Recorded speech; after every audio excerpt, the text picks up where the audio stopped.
Okay, so Gainsborough Trilock with the footprint, all the holes, and we're going to be using the Carbine Digital CEL 3-in-1 with some stainless steel plates.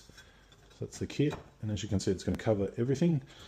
The Trilock has this latch, so that's just a latch lock that goes into the frame right there, and that comes out of the door there. The new lock also has a latch, so it's going to go exactly into there. Adjustable 60, 70, that's going to be perfect. Plates over the top, and then the digital lock.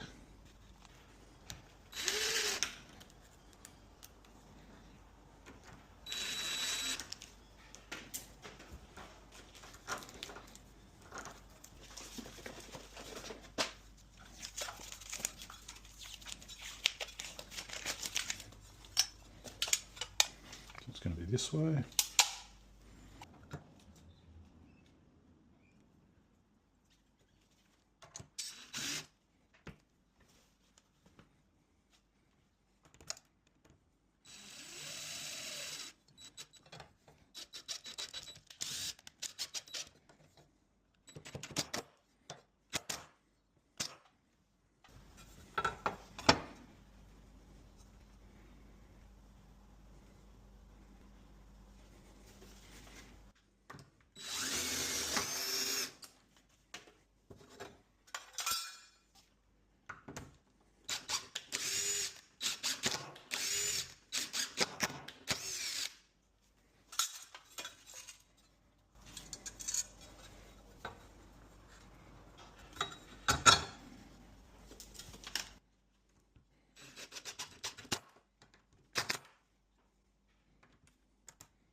Okay, there we have it. The Carbine Digital CEL 3-in-1 is fitted. Key override, combination, swipe card, the latch lock, using the plates to cover up the Gainsborough Trilock, inside handle, so it's nice and easy to grab. Batteries on the inside. That's it.